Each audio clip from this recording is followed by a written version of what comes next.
Hey guys, welcome back to Chosen Girl. I'm Liz. I'm Sarah. Thank you so much for joining us today. We are so excited. We're just going to kind of get real with you guys today and talk about a topic that's probably going to span along 2 episodes. So you'll have to stay tuned for part 2 next week. But we're going to talk about how it's okay to not be okay.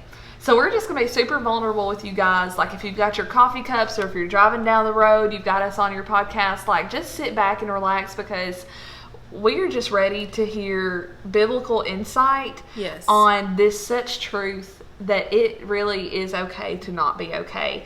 And there are seasons in our life where we're not okay. And I think the important thing to remember is that God doesn't want you to stay not okay. Yes. That He has more for you, that He has a purpose for you, that He has good for you, that He doesn't want you to stay in that place of not being okay. Because I think that a lot of people a lot of times view Christians as being perfect. Yes. And there's this whole like tailspin of getting into hypocrisy and perfection and sin and all these things that are not what Jesus intended for it to be. So we're just going to dive right in. Yeah. We can't wait to hear your feedback on this. So if any of you guys have like prayer requests or just any kind of insight as we're leading up to part 2, and hey, if we need to go into more parts with this, like we're just going to let the Lord lead us. Just let us know. Yes, absolutely. So we're just going to dive right in. Yeah. So just to kind of kick off the conversation, Sarah, what was a time when you were not okay? That's kind of crazy because all these moments come rushing in. Yes. Like, do you have 5 minutes? No, I'm just kidding. Literally, I would say this week. Like we said, we're just gonna get real with y'all. It's been a really rough week for me. Had a lot going on emotionally. Had a lot going on at work. Had a lot going on at home with my dog. If anybody has any fur children, you know that when your dog is in distress, That's your baby. I know, it's my baby. I don't have any human babies. I just have dog baby. So, one dog baby. So, yeah, this week, it has been one of those weeks that, like, I feel like Satan is literally eating my lunch. Like, that's a really great way to put it. Every little thing. And the thing is, Satan knows us really well, so he knows what's going to target us really well. And again, when I go into like, it's been a bad week and I have not been okay this week, let me just give a disclaimer that I'm thankful and I'm incredibly blessed, and it could have been so much worse. But like I said, Satan knows how to get to you. So he's gotten to me with those ways this week. And it has seriously seemed like the cliche, when it rains, it pours. Yes. To the point where I'm paranoid about what negative thing is going to happen next. I've been in a tailspin of trying to handle things myself and not letting God take control. A train is going by during this recording right now as a storm just stopped. So like, Satan has not wanted this to happen. Satan has not wanted me to have to accomplish the things that I've needed to this week. It's just been, I'll just say, one of those weeks. Yeah. And I'll just be super honest with that. So yeah, I have not been okay this week. I understand. I understand that. Gosh. Yeah. So in the times when you're not okay, how did you respond? So, again, as this train's going by, whatevs. Like, what? We just gotta roll with it. I know, we just roll with it. Get behind us, Satan. Yes, and this train. Both of y'all can get up out of here. I know. So today, I'm not gonna lie, and Hunter behind the camera can probably like facepalm this. I started out handling this all completely wrong. Like, as the train continues to go by. Tears in my eyes, snapping at every little thing. Like, we have one of our neighbors has a dog that won't stop barking, so like I almost went off on this poor dog. I'm like, Sarah, control yourself. But honestly, as we were driving today to a situation we really didn't want to drive to, I got to thinking about like reminding myself that it's in my weakness that God can be the strength for me. Yes. Because I seriously had the thought, like, Lord, I really don't know how to do what's happening. Mm-hmm. I don't know how to react, and I don't know how to respond. I don't know what kind of attitude to have, because I am blessed amongst these, like, trials that are coming up against me. So I never want to seem ungrateful. I never want to, like, throw a temper tantrum Christian fit. But I am not enjoying this season that I'm in the past particular couple weeks. And I just felt God say, like, that's what I'm for. Mm-hmm. Like, it's okay that you are not okay, because that's what I'm for. And even though God didn't cause the bad things to happen, just like we talked about, like with Peter walking on the water during the storm, like God didn't cause that storm, but Jesus was still there with them. So I'm not going to lie, like I have felt the Holy Spirit this week really trying to disciple me. Mm-hmm.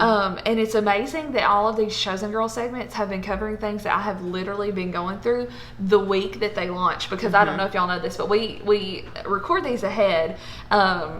So like this week with fear, like I was faced with this situation where I didn't know what the outcome was going to be. Yeah. And so I got to hear you and I speak on this great fear that I didn't even know that was going to come yet. Mm-hmm. And like, it's almost like we were ministering to myself. I'm like, I said that? Like I need to practice that like today. Yes. So I really do hope these help you guys too.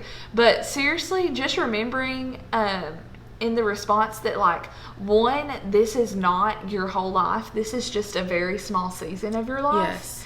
And two, like, if I had to rely on my own strength, then I'm not going to make it. Mm-hmm. I'm not going to be okay. But it's where I rely on God's strength and His mindset and His way of doing things. That's what has seriously gotten me through, like, this literal day that I'm living. Right. So... Wow. Yeah. What about you? What was the time when you felt that you were just not okay? That's so hard because so many things come to mind.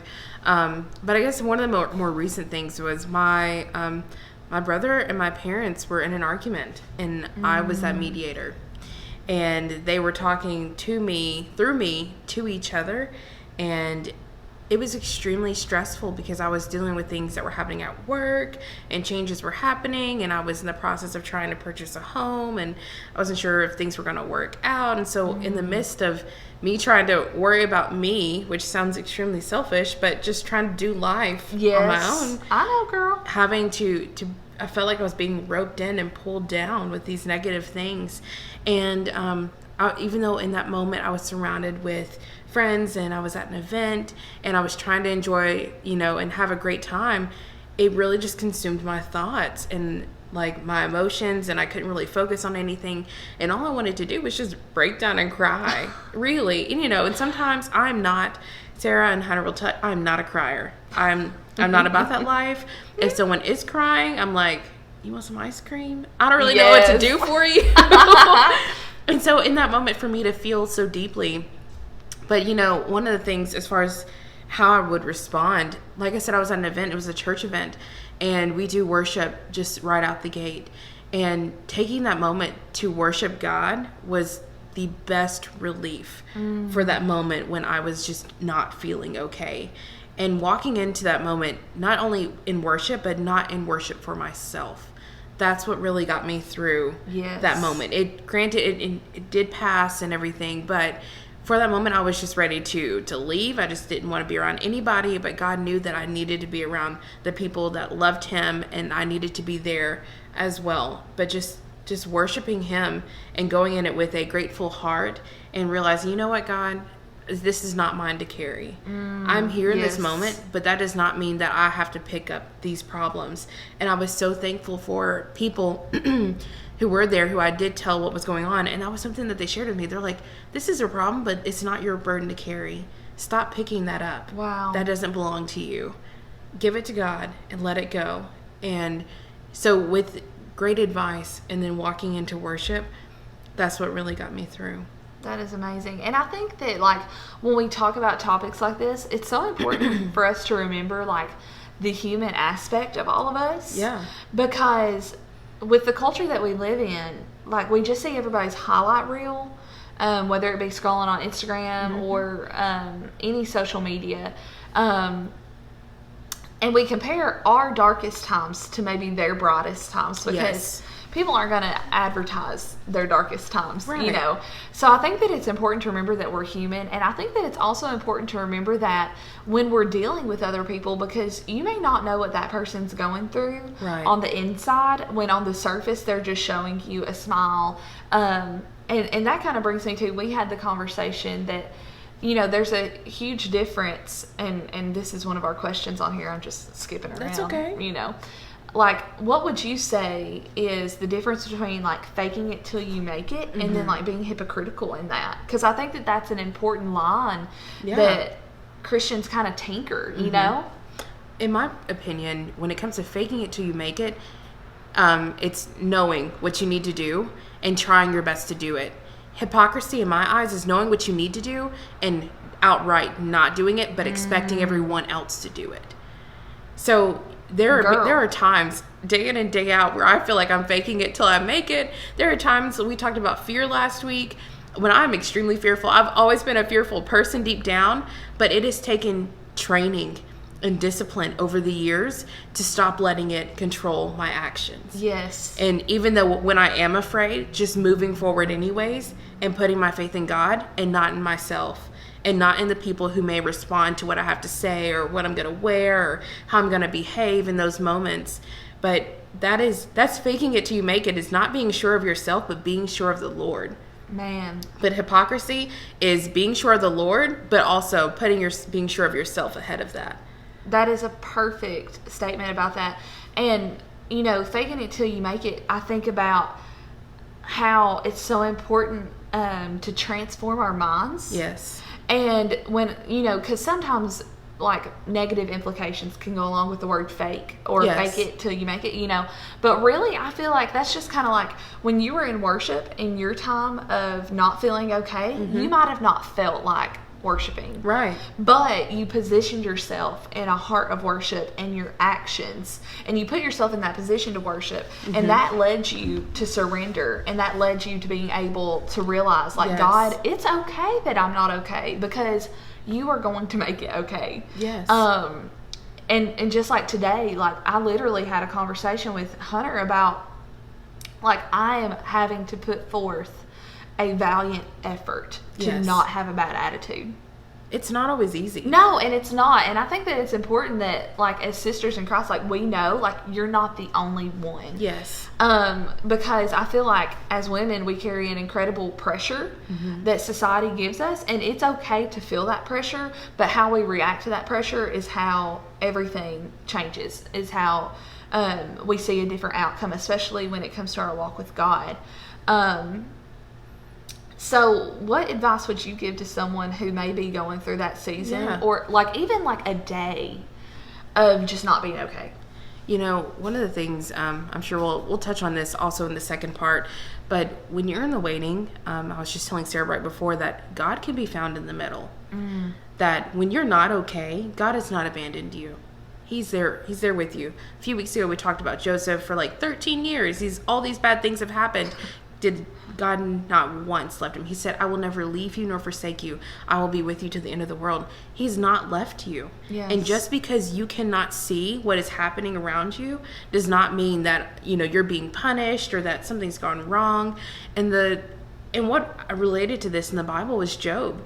If you ever go back and read the whole story of Job, most of it is just him talking to his friends, and they're trying to figure out, you know, he was living his best life, y'all, his best life. Seriously. He was the ultimate parent. His kids would go off and they drink and party, and what was he doing? He was offering a sacrifice for them, just in case. He cared so deeply for them, and he had all the servants and all the cattle and all the camels, and then one day, Satan came to God, you know, they're in heaven, and he's like, you know what?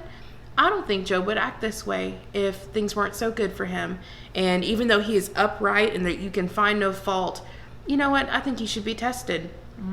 Now, the Lord is not one that tests, but he says, okay. You know, Satan had been walking the earth, and he didn't believe. I believe that Satan was trying to test God. And God used Job as a testament to how good his people can be. Because Satan is here to convince us that people are terrible, that you are worthless, that you are a snake, and that you are a rat. But God sees you as so much more than that, that you are a beautiful creation. And so God says, okay, let's try this game. Let's play. And so here goes Job. He loses his children in a storm. The house collapses. All of his livestock, they get stolen. His slaves are murdered. And he is left with nothing. Literally nothing. Left with nothing. And Satan comes back, and he got down on his knees and worshiped God. When all these things happened, he worshiped God first. And I think that's a really great tool that we have to remember when you are in the middle and when you're not okay. Worship God. It may not even feel great, but worship's not for you. You will get something in return, but worshiping is not for you. Yes. And so in that moment, after Job, Satan comes back and he's like, well, what happened to it? Those were earthly things. What about his body? So he begins to have sores from the bottom of his feet to his head, which is crazy. You can't get any rest. You can't sleep. You can't hardly eat. And his friends come to him and they're like, dude, what did you do? What did you do wrong? And here's the thing, Job did nothing wrong, and he refused to blame God for what was happening. Yes. And this whole time, even his wife says, just curse God and die. And, which is crazy to even say. And one of the things that we oftentimes don't highlight in that story is that at one point, Job curses the day he was born. He's like, God, I don't even understand. He's like, why was I even born? Like, I never, didn't know all these things were going to happen. I know that you were still a just God. But right now, I'm having a really hard time. And, fast forward way on through Job. So like I said, his friends, they're talking about this whole situation. And the beautiful thing is God says, you know what, Job? You don't know everything that's going on, and that's okay. Because let me give you a glimpse into what I'm dealing with. God has given Job a single grain of sand, and here God is dealing with the whole world. And it's not just... God dealing with the whole world. That's was a big clap of thunder. He's dealing with us right now. So, God he's here and he orchestrates everything from the people that were driving beside you on the interstate, the people that walked beside you, that person that held that door open from you, the constellations in the sky, the wind, that thunder that just came. He's orchestrating every single part of it. The numbers of hair on your head, what clothes you would buy, who would be your friends, who would be your parents. He is orchestrated with intentionality every single part of your life. And he says, Job, don't worry about it, bro. I got you. I've got you. And because you have shown your faithfulness, that regardless of the things that are going on in your life, when you were not okay, allow me to bless you again. Job, wow. God blessed Job twice as much. He had 7 children instead of 4. He had twice as many produce. He had twice as many servants, twice as much land. All of these things, he blessed him because he was obedient. He was faithful. Yes. And so my question to you is, when you are not okay, what do you do in the in-between? Are you worshiping God? Or do you surrender those feelings to anxiety and fear? And do you turn into yourself? Do you seek the counsel from your friends? Even Job sought the counsel of his friends. They didn't always give the greatest advice. No. But that's once again comes back to so important of finding those people who are there for you. Because those people, God's people, will help carry you through when you are not okay. It's okay to be not okay. And you don't have to be okay to accept the things that God is orchestrating in your life. Because you never know if he's protecting you from something down the road, or he's setting you up to learn lessons that will help you be a better leader, a better Christian, a better wife, a better friend, a better sister. You never know. Put your trust in the Lord that he is orchestrating all things in your life for your good. And that's the thing, I think that Christian culture can get really screwed up because there's a lot of controversy about, if God is good, then why is there bad? Yes. But the thing is, like, every good and perfect gift comes from God. Like, I'll just open up about my situation this week. Like, my dog swallowed a toy of his, and we have been dealing with surgeries and operations and I think a total of like maybe 6 or 7 vet visits in less than 5 days. So like then comes that like the emotional pain and the financial pain, like, you know, like so many different factors that go along with that, like having to take off work and just in the midst of a busy time, like so many things. But like today when we were headed back to the animal hospital again for another problem, I just felt the Holy Spirit say, like, the God that you serve is the same God now as he was yesterday, as he will be tomorrow, as he will be when you're in a very triumphant time of your life. Like, God is God in the valley and God is God on the mountaintop. But the thing about the situation was, like, God didn't cause it. Like, it was just an accident. Like, I don't think that it was any kind of, like, meanness from him, because every good and perfect gift comes from God. And I think that that's so important, guys. Like, why we need to know our Father's heart is because his heart isn't to harm us. Just like in the story of Job, like, he wasn't the one that harmed Job. Just like we talked about with the storm and Peter walking on the water, like, he didn't want Peter to sink. He was just asking Peter to keep his eyes on him. So I think that that's so important. You know, the Bible says, my sheep know my voice. And so I think that we blame a lot of things on God that we go through that aren't his fault. You know what I'm saying? Yes. That may even be our fault, if we're completely honest. Yes. Yeah. Like things that we just bring on ourselves. So we'll continue with more on waiting and trusting God in part 2. And we're so excited to talk with you guys about, like, you have no idea what God's doing for you in the waiting. But we just wanted to encourage you guys today. Like, in no way are we glorifying the bad time. We're glorifying the one who gets us through the bad time. So don't mistake that, because, you know, even though it is okay to not be okay, God does not want us to stay there in that season. So absolutely. This has really helped me, girlfriend. Yes. It's like free therapy, y'all. Well, come sit on our couch sometime. Please do. Yes. So we're gonna wrap back. Oh my gosh. So we're gonna wrap back up, and we're gonna follow up with waiting on our next episode. Thank you guys so much for watching or listening wherever you are. Don't forget that if you are wearing our merch, we want to know where you are. Wear your chosen bracelet. Make sure that you surround yourself with people who remind you that you're chosen. And we can't wait for you to join us back here again next week. See you for part 2.